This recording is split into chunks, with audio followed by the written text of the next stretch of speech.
Life's a lot easier to navigate when you're just walking around with a backpack versus trying to carry 4 oversized suitcases by yourself. I'm a man on a mission. I don't need no permission. Unstoppable, my friend. How are you? In Kday 109, we dive deep into Kerwin's psychology around leadership and how to get the most out of human beings, whether they are clients or team members. This episode is a powerful one. Check it out. Just a little bit like on a side note from your videos is how do you inspire your team? It's a really good question. And it kind of leads into where the conversation was going, so it's perfect. Performance is a huge part of what we do. Like, we are a high performance environment, and in order to get the best out of people, you've got to help them become their best. And so for us, the way that we support our team, it comes in many fashions. We bring in trainers twice a week. We do shops twice a week to provide food, so the team can come in and they've got, they can make their own breakfast, they can make their own lunch. Also provide a full range of supplementation for the team as well. We insist that everyone takes at least some form of an extended break every quarter. And we also, once a month, we have like half-day Fridays. Oh. We do activities. I think it's once every couple of months we'll do like an activity with the team on the half-day Friday, and we'll go out and, go bowling or do laser tag or do something quite cool. And we give people on their birthday, they get the day off as well. Nice.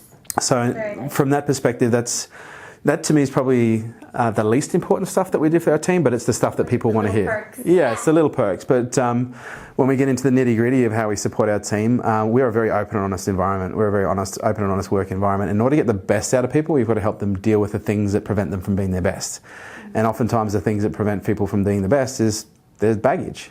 And oftentimes, in most work environments, people say, okay, you leave your stuff, whatever's going on at home, you leave that at the door when you come in.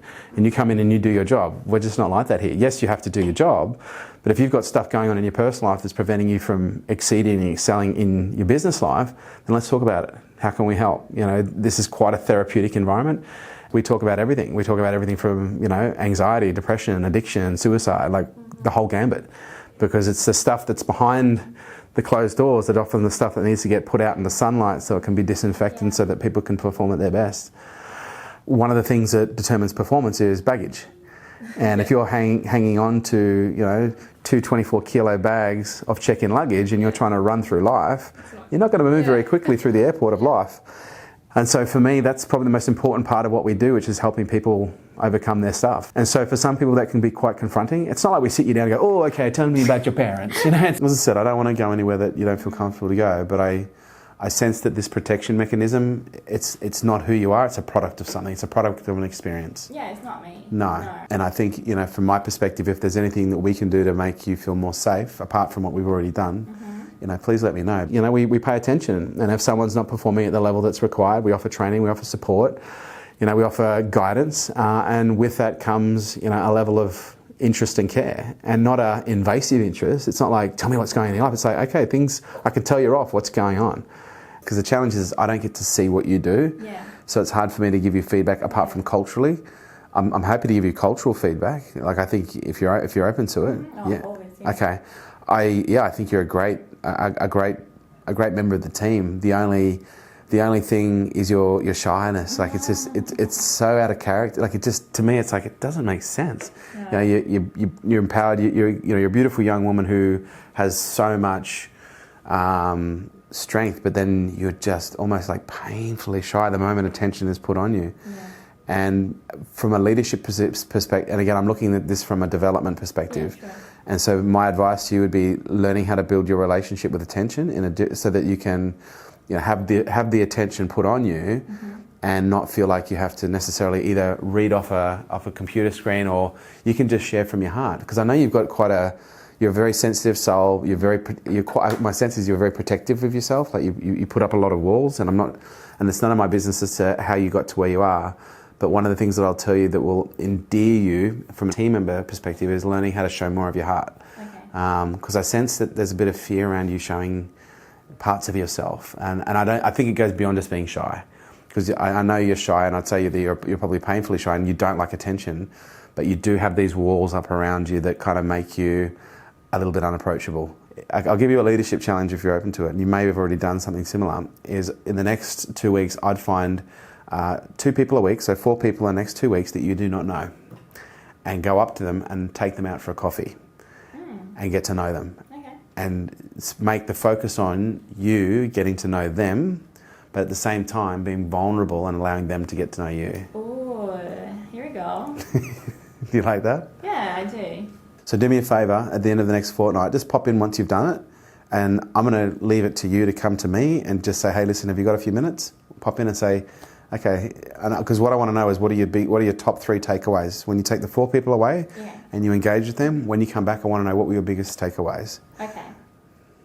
From like a lesson? Yeah, like your lessons from the discomfort, the uncertainty of the nature. Like I don't want to seed your experience, but I want to know, like, when you come out the other side, like, wow, what did I learn from that? Because even just me saying you to do it, you're like, wow, okay, this is big. Like, this is a big thing. And so it's going to stretch you, and it's probably going to take you to some places that feel a little bit uncomfortable, and that's where you learn about yourself. Yeah. But if there's one thing I'd suggest you do is work on that confidence of being able to meet someone at their eye. You know, own yourself, own your power. And I feel that in the past you perhaps may have intimidated people yourself. And you shouldn't be afraid of that in here. You should be, be willing to look someone in the eye, be willing to say what is on your mind, and not. It's the fear of being judged. But in this environment, it's different. And what's interesting is this organisation is a reflection. The work we do with our team is a reflection of the work we do with our clients, which is a reflection of the work that they end up doing with their team as well. So in our organisation, at our high level, because we've got like about almost 400 of our high level clients, there's a high expectation to get value. And so one of the things that we do is we help them work through their stuff, but we also help them realise that what we're doing with them is exactly what they need to be doing with their team. Because if they're not, they're never going to get there. They're never going to help their team achieve the highest level of performance. This, to me, is the gap in leadership in most businesses, is they think leadership is about when you come to work, you leave your shit at the door. And I'm like, fuck no. You can't leave your shit at the door. You take that shit with you everywhere. But what I'd like you to do is I'd like you to bring it in, and let's sit down together and let's unpack it.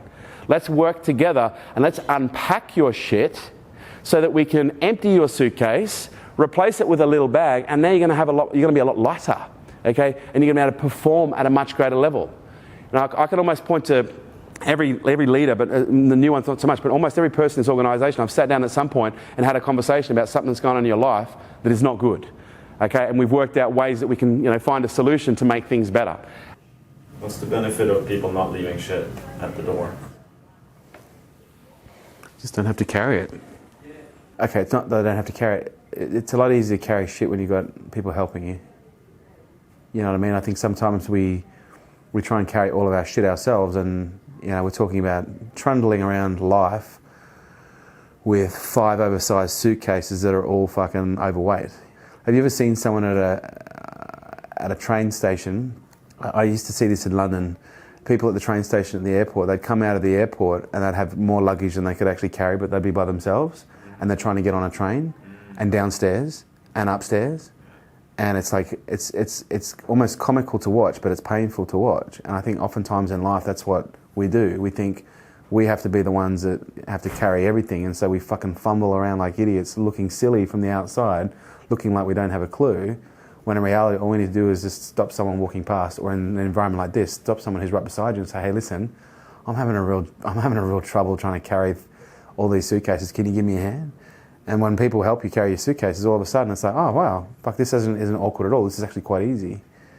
And yeah, I think that's the beauty of having an environment like this where people can bring their shit to work, and it's not for the sake of purely just getting the opportunity to talk about what their problems are, but actually being able to lighten the load and have other people help carry it, and have other people open up that luggage and go, well, hang on, fuck, what's this doing in there? Like, oh, I didn't even know it was there. Okay, well, let's just take it out. And slowly going from having 4 suitcases that we can't trundle, and then all of a sudden you're walking around with a backpack. Life's a lot easier. That's why I wear a backpack.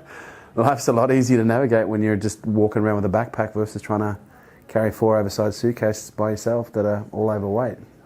Is this something you would recommend to other businesses to do as well? I'd recommend it to not just other businesses, but any community. Like, to me, this isn't a business, this is a community, right? But it's a commercial community.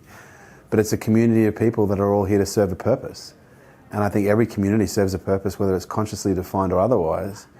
But I would recommend this to families, I'd recommend this to communities, I'd recommend this to social groups, I'd recommend this to friends. Creating an environment of safety. And what's interesting is the same stuff we've worked on with our team are exactly the same issues we've worked on with our clients. They're human. We're all human, right? We're all wrapped up in a skin box of emotions. And if we don't know how to deal with those emotions, then, you know, it becomes an issue. Yeah, for sure. You know, a business will only ever grow to the potential of the individual who's driving it. And if someone's potential is limited by trauma, you know, addiction, depression, anxiety, or any form of history of stuff that they're holding on to, well, then we've got to help you work through that, because until you do, it doesn't matter what strategies I give you, you're going to find a way to fuck it up. Does that make sense? Yeah. The results that we get with our clients, no one else gets. Because we're not just showing them how to run a business. We're not just showing them, here's how you market on Facebook. Here's how you sell to someone. You know, here's how you run a team meeting. We help them release the baggage, you know. And so we go places that most people won't. We talk about things that most people don't want to, because it's really uncomfortable. Often involves tears and snot, and in many cases a little bit of neurotic hysteria when people are just bringing stuff up that they've never talked about before. But what we discovered is when we help our clients fucking clear the decks, they perform really well. You know, people will only ever rise to their level of development, and we do that with their team as well. I don't know why this is so hard for me to say, but I think I have a lot of pride. You think? I personally just have a real love of helping people, and you know, when I decided on this business, which is going back after I spent all my liquid cash, I was like looking at what do I really love to do. I was like, I really love to help people, but I'm really good at business. How do I'm the business guy. How do I combine the two? And so, by virtue of combining the two, this is what we created. And our social media presence kind of reflects really interesting statistics, where about 70+% of our followers on social media don't even own a business. They follow us because we help with their relationships, you know, their parenting, anxiety, depression, addiction, all the stuff, you know. And so that's a big part of why I do what I do, because I really love to help people. And so that to me is the most important part of the piece of the puzzle, which is helping people find joy, helping people find happiness. You know, happy people are 78% more likely to be successful. I'm a man on a mission.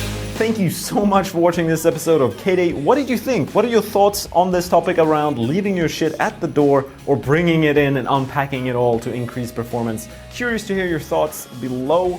And yeah, have a great day, and we will see you soon.